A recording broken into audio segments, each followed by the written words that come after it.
Alrighty. I've honestly been struggling with how to make this video for a while. Even have my notes in front of me just so I don't forget anything, hopefully. It's not every day I bare my soul like this. It's not every day I talk about an ending.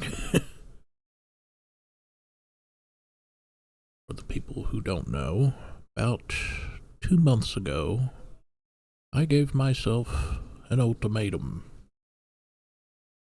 I would give this streaming and content creation thing a try.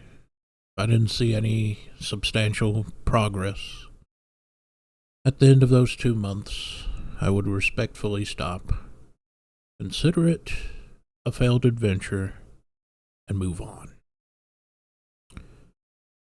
I also stated my intention to slowly but surely stop gaming entirely as a self imposed consequence of my failure. However, that will be extremely tricky, as video gaming has become etched into my very DNA. It's also a part who I've been for a very long time. Video games were so much more than just an escape for me. It was a coping mechanism. And it's honestly one of the very few things that have kept me relatively sane through these incredibly hard times. I'm not going to talk about every reason as to why content creation and streaming failed, but to state the primary reasons, if I can talk, it generally takes more time and investment that I simply don't have or didn't have. Consistency is one of the key things. At one point, I was somewhat able to do it.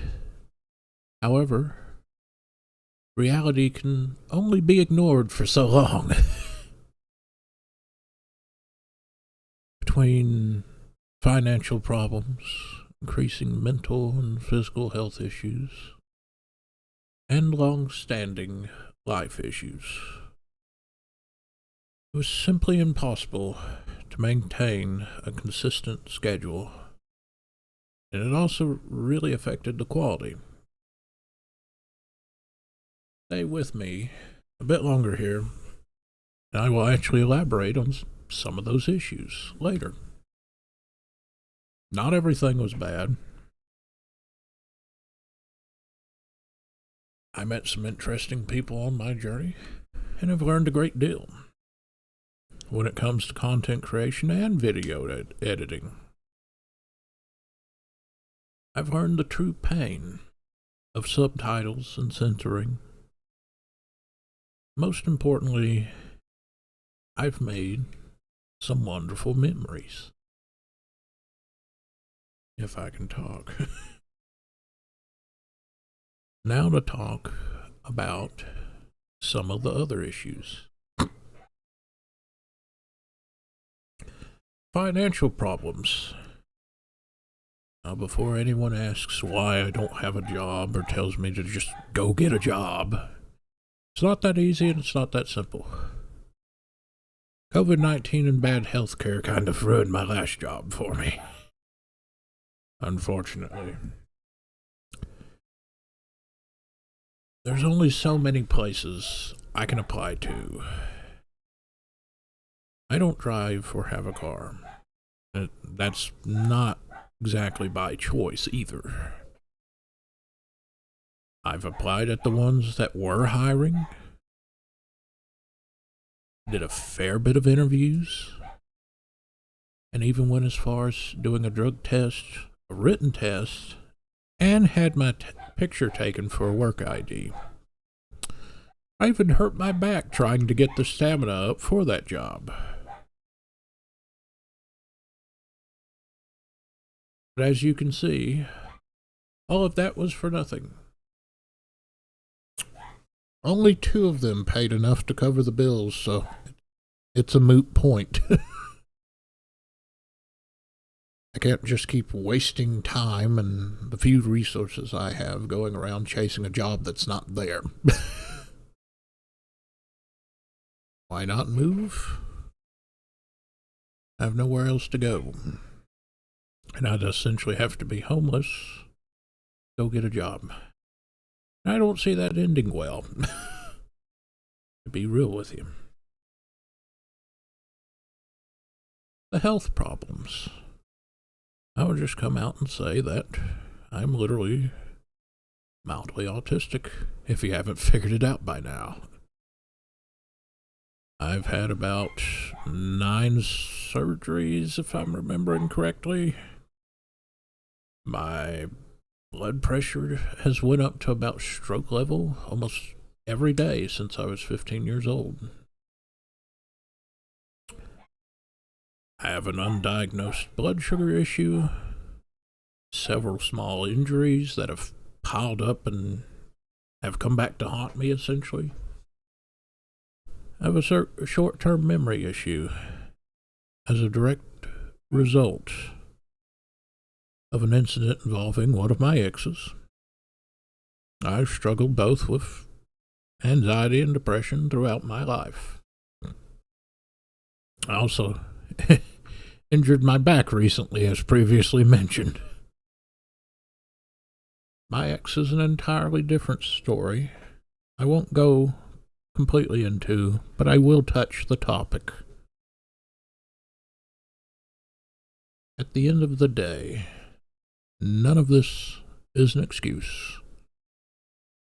And I apologize for letting everyone down, for failing miserably at life, and for everything.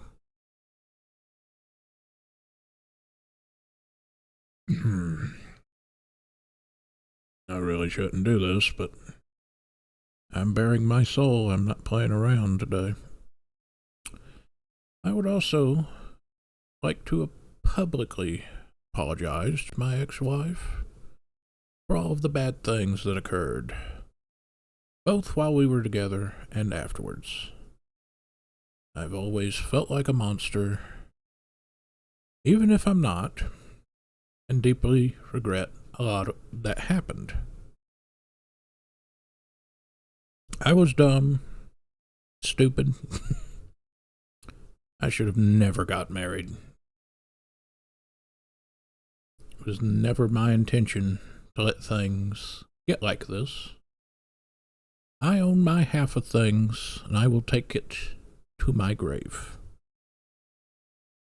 I still blame myself more than I should. I can forgive and forget all day, and at one point it was a possibility for us to be on friendlier terms.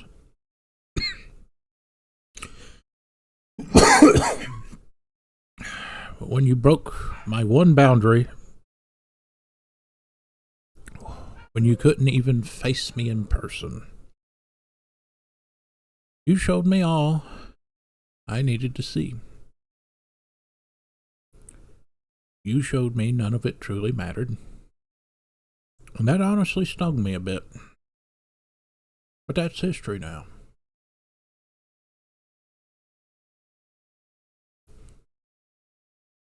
I hold no ill will towards you, regardless of what your family believes. I simply don't care anymore.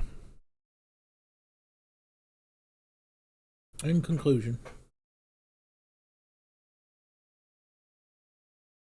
regardless of what happens in the coming days, know that I have truly reflected and learned a great deal from my past mistakes.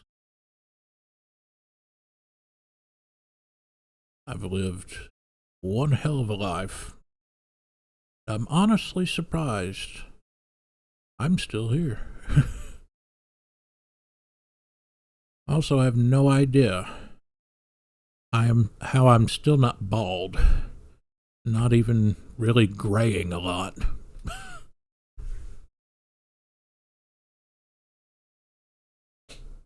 For the ones that care and actually watch this,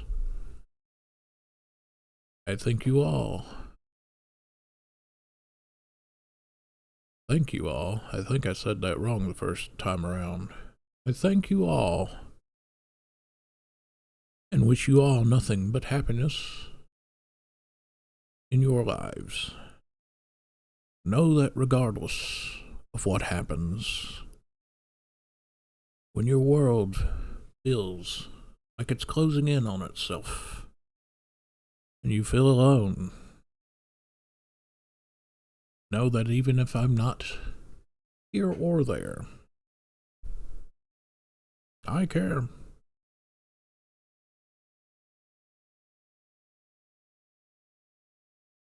That's about it.